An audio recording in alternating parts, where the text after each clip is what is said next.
Ukraine's victory is important for global stability. So I've been going to Ukraine for almost 40 years.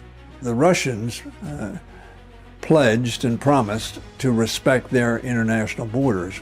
They broke the agreement. They were stopped by the Ukraine because of their courage and because of their commitment to their country and because of the fact that they had no desire to be part of Russia. I think it's very, very much important that Americans and American government really see everything what's happening on the ground. A people that has courage and love for their country are tougher than they thought they would be. Ukrainian nation is really fighting for the freedom.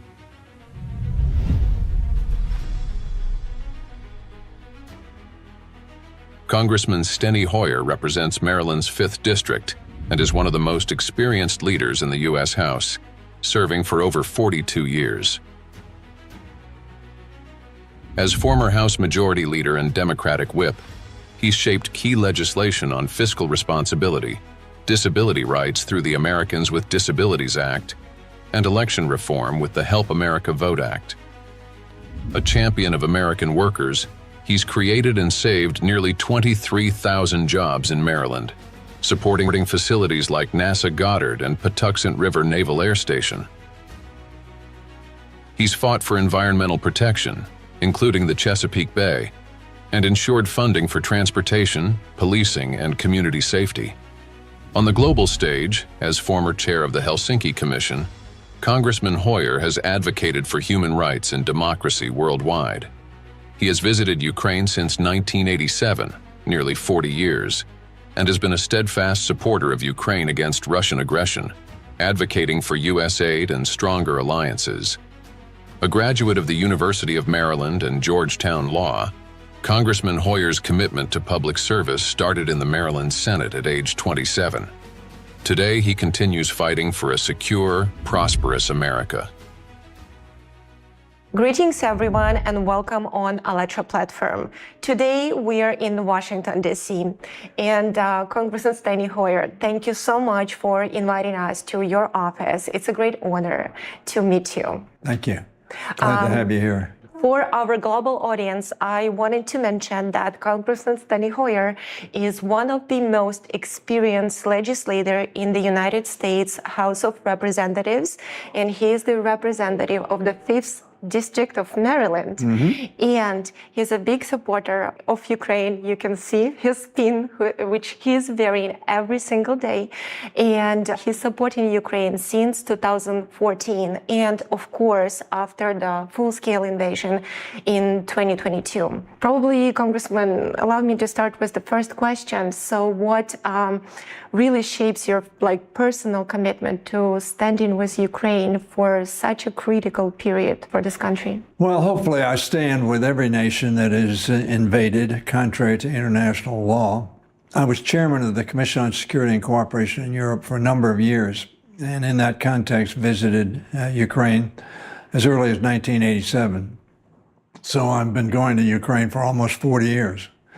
As a matter of fact, I hope to go again this summer to an event that they're having in Kiev, and I'd wanted to go before, it just hasn't worked out. But I think that the world, the free world, needs to confront the criminal invasion of Ukraine by Russia so that we do not delude other dictators and despots that they can do the same and benefit from it. Frankly, I think the war in Ukraine now is a result of our failure in the West to confront effectively and forcefully the stealing of Crimea by Russia in 2014. They broke the agreement that they had made with Ukraine. Matter of fact, 3 agreements that they had made. The first being, of course, the agreement by Ukraine to turn over the nuclear weapons material that they had when they were part of the Soviet Union. In return, the Russians pledged and promised to respect their international borders, which were then obviously all of Ukraine, including eastern Ukraine, but also Crimea. And when the Russians put that aside, violated their promise, and invaded and took Crimea illegally, we should have acted. And failing to act, we gave Putin the thought that he could act in eastern Ukraine as well. Now, of course, he thought he was going to have a very quick victory in Kiev. As a result of the Russian invasion, the courage and commitment of the Ukrainian people was tested, and they prevailed. And the Russians had to withdraw. And they came back into eastern Ukraine, of course, and notwithstanding their profession of great power, come up a country that was smaller than they and not as well armed initially as they were stopped by the Ukraine because of their courage and because of their commitment to their country and because of the fact that they had no desire to be part of Russia. It was their courage, as well as my commitment to international law, that led me to be a very strong supporter. As a matter of fact, in 2014, I was critical of the failure of the entire West, not just the United States, but the West, to respond in an effective way. Yes, we put some sanctions on. Yes, we had slaps on the wrist. But it was not enough to convince Putin that if he invaded, as he did some years ago, that he would meet the resistance that he has. And I'm proud of our own country in responding. I'm proud of the Europeans for responding, and very, very proud of the courage and resilience of the Ukrainian people.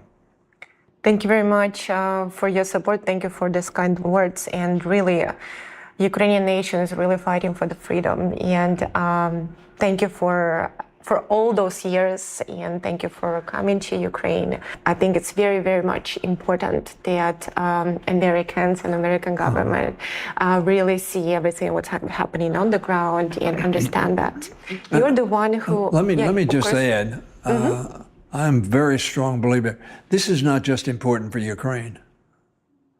This is important to send a message that we want a world governed by law, governed by treaties, governed by United Nations commitments and premises, and that Ukraine's victory is important for global stability and certainly Western stability. And the fact that other nations believe that at least NATO, the United States, Canada, other free nations like Australia and Japan and South Korea will respond to international law breaking decisively. I also wanted to mention that actually you were the one who always make sure about bipartisan consensus on the foreign policy. And here is the question, how much is that important right now to make sure bipartisan support for Ukraine continues, and what message does it send to the world when we show the bipartisan support? Well, first, let's look at, we've had 12 votes. Some more than that, but at least 12 votes, directly on point of supporting Ukraine. In every one of those votes, we've had over 300 of 435 members vote on behalf of Ukraine. So there has been bipartisan and very strong support for Ukraine. Sadly, however, we have not, since 2024, made an additional piece of legislation to articulate that support strongly and to dedicate further weapons and means of defense to the Ukrainians. I think that's a mistake. We now have two major bills pending, one in the Senate and one in the House. The one in the Senate has been supported by 80 senators. What that bill does is pose steep sanctions, appropriate sanctions, on Russia. but it does not mention Ukraine. The bill that Greg Meeks and I think Greg Meeks, the ranking member on the Foreign Affairs Committee, have co-sponsored with a number of other members, some 50 other members, speaks specifically and pointedly to our support of Ukraine, our support of NATO, and our willingness and determination and authorization of putting additional resources into Ukraine's defense and hopefully ultimate victory.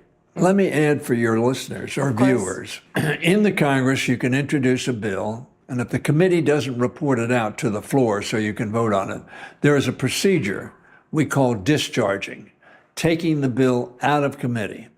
And it takes 218 votes, which is half plus one of the members of the House of Representatives. Right now, we have 217 signatures on a bill to get the Ukraine Support Act to the floor. We only need one more. Every Democrat has signed that. So there are no more Democrats to sign. We have 2 Republicans, so we have 217. But we don't have more. But there are many, many more Republicans who have voted in the past to support Ukraine, who profess strong support for Ukraine and profess a desire to confront Russia and make sure that Russia does not win and take any geography from Ukraine. Unfortunately, we're having trouble getting one more Republican. So I would urge your viewers, if they care about this, if they think this is the right thing, to urge any Republican members of the House of Representatives they know, sign the petition to discharge the Ukraine Support Act. Because if it gets to the floor, talking about bipartisanship, I am convinced we will have a large number of Republican votes and an overwhelming, perhaps unanimous vote of Democrats, which will mean it'll get well over 218 votes, and we'll send it to the Senate. And when we send it to the Senate, it will, I think, jar loose action in the Senate, which has now been pending for over a year.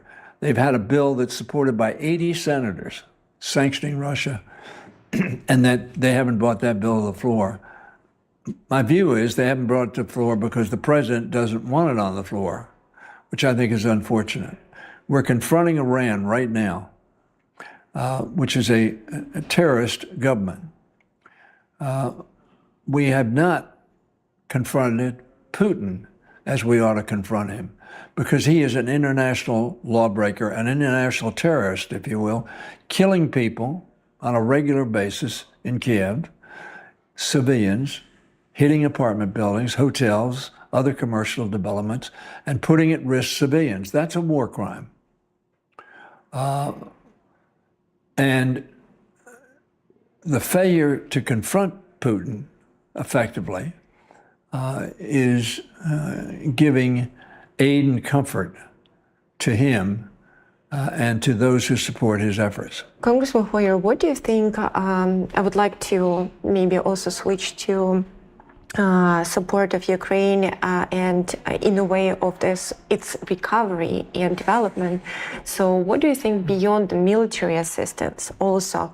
What kind of areas of the cooperation you see that Ukrainians will need for its recovery? Well, first of all, by putting a bill on the floor, either in the Senate or the House, that will have a very positive psychological effect on Ukraine to say, we have not abandoned you, we're still for you, and we're going to continue to help you defeat the invading enemy.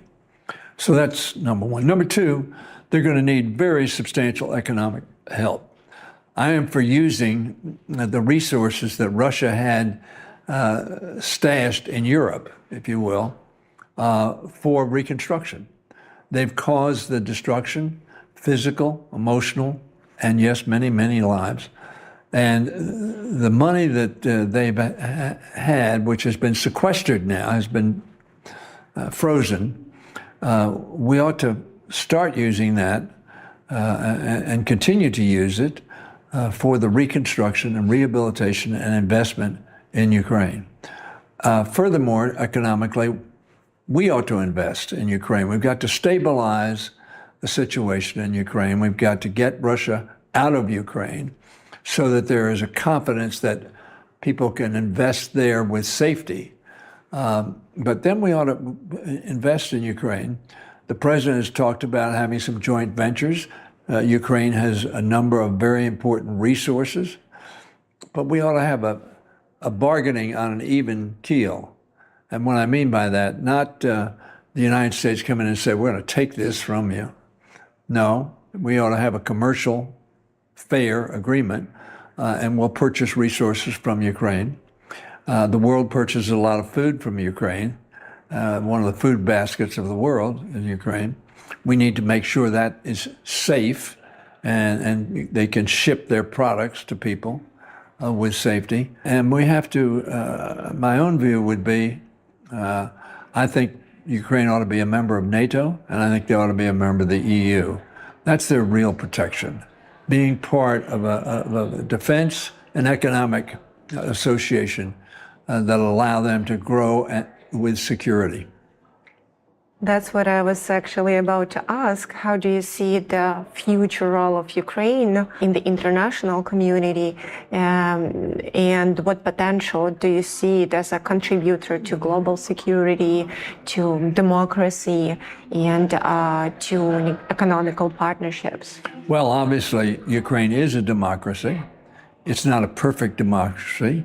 The United States, according to the president and some others, is not a perfect democracy. But Ukraine is a democracy. Ukraine is worthy of being a part of NATO and a part of the European Union. And they have shown themselves to be extraordinarily courageous people who love their country. And they would be a great asset to NATO. Ukraine has not been, is not now, a threat to Russia, no matter what Putin might say. That's the excuse he used, that somehow it's right. NATO has never invaded Russia. NATO has been a defensive alliance for its entire existence over 75 years. And Russia's using NATO's presence as a pretense for saying they're at risk and at danger is not credible. And I think that Ukraine's addition to NATO and to the EU would be an extraordinary positive effect, just as adding Sweden and Finland to NATO was a great positive effect. We ought to add Ukraine, and I might add, we ought not to allow Putin to tell us who can be members of NATO or not, or of the EU or not. Frankly, it's none of their business. If they're not a threat to others, I don't think they'll be threatened. And if you ask almost every European leader, they are very fearful that if Putin prevails in Ukraine, that they will not be satisfied, and they will want to, Putin, will want to add other European countries to the Soviet orbit. I use Soviet advisedly because he wants to reestablish empire. And you mentioned also before, and everyone can say that really Ukrainian courage and resilience really inspired like millions and billions across the world. Yeah, it's incredible. What do you think actually democratic societies and political leaders, what kind of lesson they can learn from Ukraine's experience during this war? Well, first of all, they have learned that a people that has courage and love for their country are tougher than they thought they would be. Again, I said a few minutes ago that the world expected, and Putin expected, Kiev to be overrun in a matter of days. Probably not hours, but a matter of days, less than a week. And that there would be installed in Kiev a Ukrainian leadership that was subservient to Russia. And the world saw how important it was to have a country that believes in itself respond, because if they did so with the courage they did, outgunned at the beginning, and nevertheless winning and not only reversing but driving out the invaders for a period of time from the place of invasion north of Kiev. So I think that the lesson we've learned, you cannot take it for granted that the people that are courageous and love their country can be overrun simply because the invader is bigger than they are. We have found on other occasions as well that people defending their country, their way of life, their families, their enterprises are a pretty tough thing to overcome. That's true.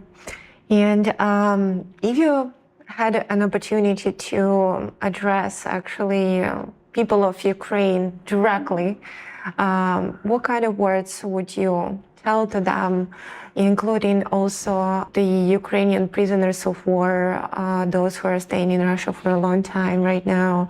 What kind of words, probably of solidarity, hope you would share? I would first praise them for their courage. I think everybody is in awe of the courage and resilience of the Ukrainian people. Some have said, of course, don't rely on our continued courage and resilience, because at some point in time, and it's been years now, that they have kept the faith. I think I would thank them for that. And then I would say to them, you have a large percentage of the American people who support you in your defense, support you in your freedom, and support you in your defense of your democracy, and welcome you as a partner in defending international law, democracy, and freedom.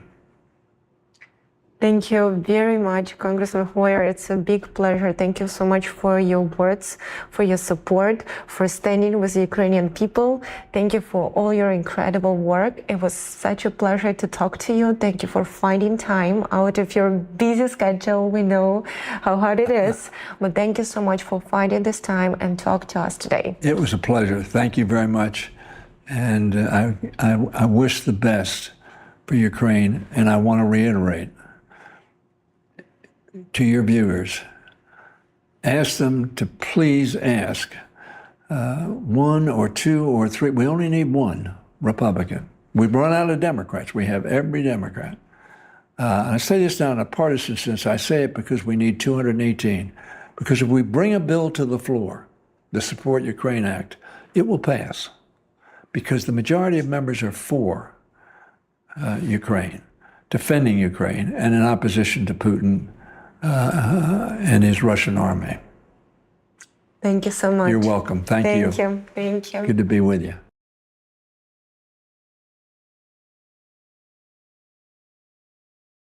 Greetings, everyone. Now we're here in Washington, D.C.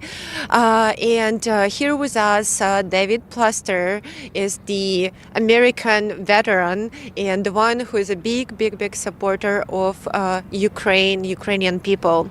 Here's now, it's the 4th anniversary of the full-scale invasion of Russia to Ukraine, and actually 12 years of the entire war. And David Plaster is actually the one who supported Ukraine since 2014, and I know you started even living in Ukraine since 2012. So we are very pleased to talk to you, and maybe we can start from the question is that what exactly, like, how is that happened that, you know, you started to support Ukraine, right? And what made you to make this like commitment to support Ukrainian people? Well, I have some Ukrainian ancestry, though I never really grew up with Ukrainian traditions or understanding. It was my great-grandmother that came from a place that's called Stanislava.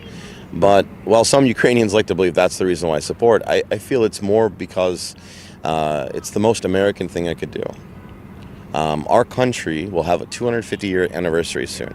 And over 250 years ago, we made a decision to be an independent free nation. And if it was not for foreign military assistance, foreign military leaders that came over, who mostly gave education, some blood, not as much as we have with the Foreign Legions coming over, but we had foreign fighters, and a lot of treasure, a lot of support. So they invested in our freedom.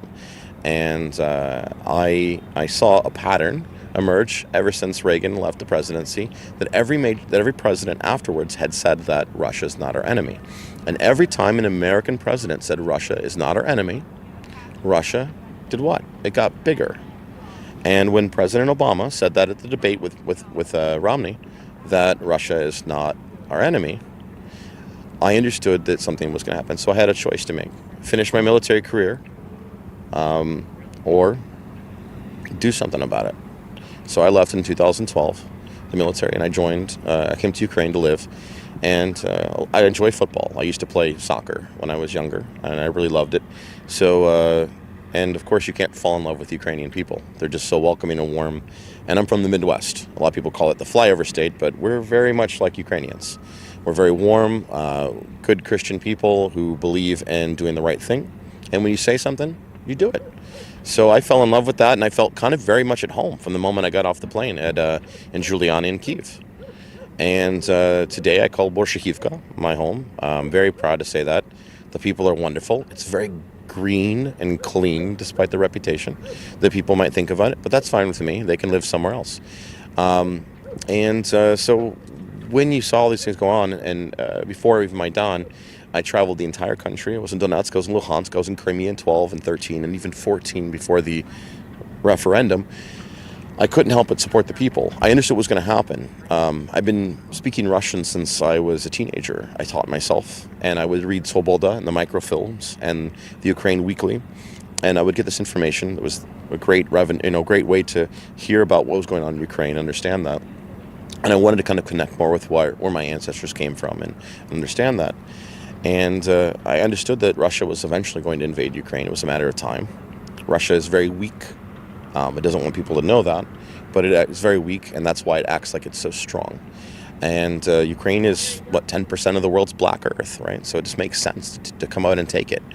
And Crimea was logical for a warm port. Yes, they had Sevastopol, but, the Russians, they're very greedy. So when you look at all these geopolitical factors, and you also see that experts are saying, it'll never happen, it makes you believe more. There's actually a bit of a kind of a joke about people that are really big experts on things typically get it wrong the worst because they get too tunneled focused on that. And we just lived in this cloud that it was never going to happen. And it was really funny to talk to Ukrainians when I said, what are you going to do when the Russians invade? And they go, what? Like, shusho? Like, what? I don't, that's not going to happen. Like, when I said, that's what I see, and I explained why, and they go, you're not Ukrainian, you don't know anything. So when Maidan happened, exactly as I predicted, and Crimea and Donbass happened exactly as I predicted, because I was going all over the country, and I was seeing the propaganda from one part of the country to another, pitting people against each other. People who on Vyshyvanka Day, maybe some people wear less Vyshyvankas, but if you ask them who you are, proudly in Russian or Ukrainian, they would say, I'm Ukrainian. So it wasn't ever about language. And but once you know that something's going to happen, so you can do something about it, to run away from that, that'd be the hardest thing I'd ever have to do. So I've been working 12 years, 2 months, and 24 days now, since November 30th, 2013, for the Ukrainian people, completely as a Dobrovolets person. So I went on the first days of the war. As I understand, I'm the first NATO-trained combat medic in Ukraine, because there was no other NATO foreign fighters on that first day, and there was definitely nobody that was trained by NATO to be a combat medic. And I taught thousands of people in those first years and used my own personal money to buy the medical equipment. So, because I believed in it. It helps me sleep better at night knowing that I've done something to help people. And anybody can take a life, right? But some people that want to save lives, and to save lives you need knowledge, you need the right knowledge, and you need the right gear to do so. And it's better to be on the side of fighting for life. So that's for sure. What in a couple of words you can describe Ukrainians so American people will understand who they are? Well, as my ancestors on my dad's side, they came here in the 1730s, right? We, as I touched on earlier, were humbled masses learning to breathe free. We were desiring to live without an empire, right? And I see very much the Ukrainian spirit and the American spirit to be very much the same. We have an expression in Ukrainian that say, "Якщо хата з краю, я ворог перший зустрічаю." If my house is on the edge, I'm the first to meet the enemy. How is that not like the buck stops here? The American sense of accountability. When they see something, they do something. Don't just say something, they do something about it. And I see that same spirit. I mean, like I said, I felt very much at home in Ukraine. It was very much at a neighbor or a stranger's table, very much like I would have in my own house in Missouri. And so yeah, they're very much just like us. You know, the hospitality, the strong sense of pride, and strong sense of justice, but also the generosity. It's just like home, and I think we share that. And if American people watching, if it was not for our foreign allies that helped us 250 years ago, we may not be the great nation we are today. So we owe it to pay that forward to the people who asked us. And in Iraq, there were soldiers. The third biggest contingent in 2005 was Ukrainians. Ukraine is not part of NATO, hopefully in the future, but as of that point especially, they had no obligation to help us. But they did so because they believed in us and what America represents to the world. So much they were willing to fight and die for us, to support us. Ukraine's not asking for us to fight and die.